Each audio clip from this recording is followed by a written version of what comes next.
দীর্ঘ 2 মাস জামাই আর শাশুড়ি মাকে বলতে বলতে অবশেষে আমার শখের রান্নাঘরটা তৈরি হয়ে গেছে। আর আজকেই তৈরি করে আজকেই রান্না করেছি, কি যে ভালো লেগেছে কি আর বলবো, সেটা বলার বাহিরে। আজকে আমি রান্না করেছি হাঁসের মাংস, আপনাদের সাথেও শেয়ার করেছি। সো হ্যালো এভরিওয়ান, আসসালামু আলাইকুম। আপনারা সবাই কেমন আছেন? আমি আলহামদুলিল্লাহ ভালো। আজকে ভিডিওটাও সকাল থেকে শুরু করেছি।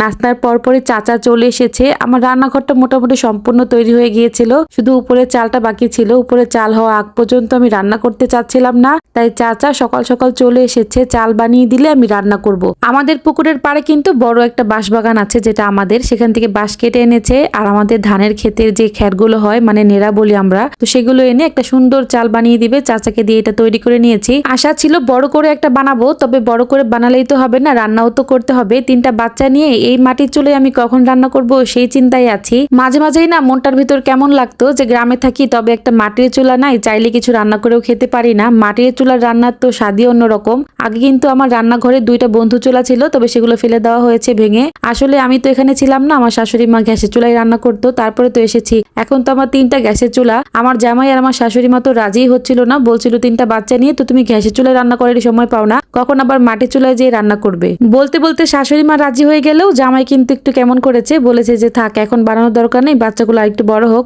আমিও তো নাসর বান্দা, রাজি করিয়ে ছেড়েছি। তারপর ওনাকে দিয়ে বানিয়েও নিয়েছি। খুব সুন্দর করে আমাকে ছোট্ট একটা কুটিরের মতন বানিয়ে দেওয়া হয়েছে। আমার এত বেশি পছন্দ হয়েছে। আর চাচা তো অনেক বেশি কষ্ট করেছে। চাচার কথা কি বলবো, উনি এতটাই পরিশ্রমী, সকালে এসে একদম সুপারম্যানের মতন আমার চালটা বানিয়ে ফেলেছে। তারপরে আর কে আমাকে আটকায়? হাঁসের মাংস রান্না করার জন্য মাটির চুলায় চলে গিয়েছি।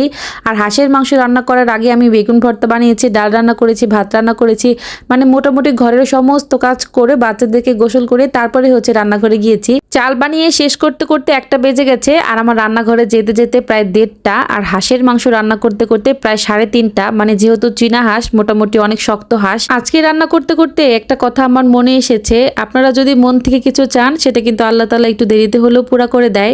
এই যে সাইডে যে কাঠের চকিটা, সেটা কিন্তু আমি রান্না বান্না করার জন্যই বানিয়েছিলাম। আর এই মাটির চুলাতেই রান্না করার জন্য বানিয়েছিলাম। এই মাটির চুলাটাই কিন্তু আমার রান্নাঘরে ছিল, যেটা পরবর্তীতে বের করে দেওয়া হয়েছে। এখন দেখেন আমি কত সুন্দর করে এই মাটির চুলাটা আবার ঠিক করে নিয়েছি, প্লাস এই চকিতেই রান্না বান্না করছি। কি যে ভালো লাগছিল, অন্যরকম একটা ফিলিংস হচ্ছিল। মনে হচ্ছিল যে আমার যে মনের ইচ্ছাটা ছিল যে এখানে বসে আমি এভাবে করে রান্না করব, সেই যে একটা আমি চোখের সামনে ঝাপসা দেখেছিলাম যে আমি এভাবে করে রান্না করব, সেটা আমার একদম পরিপূর্ণ হয়ে গেছে। আলহামদুলিল্লাহ আলহামদুলিল্লাহ। তো এই যে আমি হাঁসের মাংস রান্না করা শুরু করে দিয়েছি। পেঁয়াজটাকে প্রথমে ভেজে নিয়েছি, তারপর এখানে আদা রসুন বাটা, লবণ পরিমাণ মতন, হলুদের গুঁড়া, মরিচের গুঁড়া, ধনিয়ার গুঁড়া, জিরার গুঁড়া, এলাচ, দারচিনি, তারপর গরম মশলা গুঁড়া, সব ধরনের মশলা দিয়ে খুবই ভালো করে কষিয়ে নিয়েছি।